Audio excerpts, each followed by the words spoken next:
Assalamualaikum warahmatullahi wabarakatuh. Perkenalkan, nama saya Farlahati Ginting, NIM 19051185, MK Hukum Jaminan. Baik, di sini saya akan mempresentasikan hasil tugas saya dengan materi yang kelima, yaitu dengan judul resi gudang, di mana resi gudang menurut Undang-Undang tentang Sistem Resi Gudang atau Undang-Undang Nomor 9 Tahun 2006 sebagaimana telah diubah dengan Undang-Undang Nomor 9 Tahun 2011, di mana pengertian dari resi gudang adalah dokumen bukti kepemilikan atas barang yang bergerak dan dapat diperdagangkan seperti gabah, beras, gambir, teh, kopra, jagung, kopi, kakao, lada, karet, dan sebagainya. Dan selanjutnya, dokumen ini diterbitkan oleh pengelola gudang. Namun, tujuan dari penerbitan resi gudang tersebut sebenarnya tidak sekedar menjadi bukti kepemilikan barang. Yang selanjutnya, resi gudang menjadi penting diatur karena ia merupakan salah satu instrumen keuangan atau pembiayaan.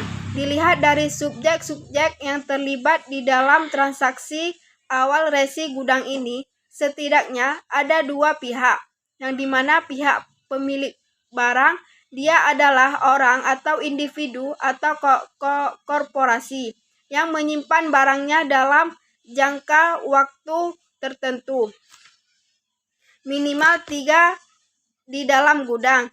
Dia juga adalah orang pertama kali yang akan menjadi pemegang dokumen yang disebut resi gudang tersebut. Yang kedua adalah pengelola gudang, di mana pengelola gudang atau individu atau korporasi tentu tidak semua orang memiliki gudang. Dapat begitu saja menerbitkan resi gudang yang layak digunakan sebagai instrumen keuangan atau pembiayaan. Sudah mendapat izin atau persetujuan dari bahan pengawas sistem resi gudang yang boleh menerbitkannya. Badan ini sekarang diberi nama Badan Pengawas Perdagangan Berjangka Komoditi atau BPPT, yaitu suatu badan di bawah Menteri Perdagangan. Yang selanjutnya, pengelola gudang adalah pengusaha yang bergerak di bidang pergudangan. Posisi pengelola gudang bisa sebagai pemilik sendiri dan gudang itu atau bukan pemilik, melainkan sebagai kepanjangan tangan dari pemilik gudang. Namun, pada intinya ia harus yang berwenang menerbitkan dokumen yang disebut resi gudang.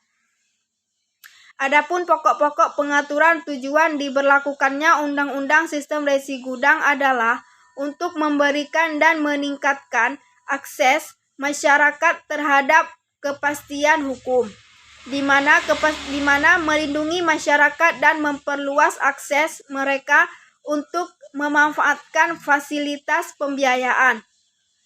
Yang selanjutnya, undang-undang tersebut menjawab kebutuhan akan suatu instrumen yang dapat dimanfaatkan oleh masyarakat yang selama ini terkendala untuk memperoleh pembiayaan usaha. Undang-Undang Sistem Resi Gudang memberikan manfaat terutama bagi petani atau kelompok tani atau gapotkat, pengusaha kecil dan menengah, di mana perusahaan pengelola gudang ada resi gudang atas nama dan resi gudang atas pemerintah. Jika dalam dokumen itu dicantumkan nama pihak atau individu atau korporasi yang akan menerima penyerahan barang setelah jatuh tempo, maka dokumen ini adalah resi gudang atas nama. Dan yang kedua, jika tidak ada pencatatan nama seseorang, maka ini adalah resi gudang atas pemerintah. Resi gudang itu memuat sekurang-kurangnya keterangan berupa yang pertama yaitu judul resi gudang, yang kedua yaitu jenis resi gudang atas nama dan atas perintah, yang ketiga yaitu nama dan alamat pihak pemilik barang, yang keempat yaitu lokasi gudang, tempat penyimpanan barang, yang kelima yaitu tinggal penerbitan resi gudang dan nomor penerbitan, Dan yang ketujuh yaitu waktu jatuh tempo. Dan yang ke-8 deskripsi barang yang disimpan. Dan yang ke-9 biaya penyimpanan. Dan yang ke-10 itu tanda tangan pemilik barang dan pengelola gudang. Dan yang ke-11 nilai barang berdasarkan harga pasar pada saat barang dimasukkan ke dalam gudang. Sekian dari presentasi saya untuk materi yang kelima ini. Demikian. Assalamualaikum warahmatullahi wabarakatuh.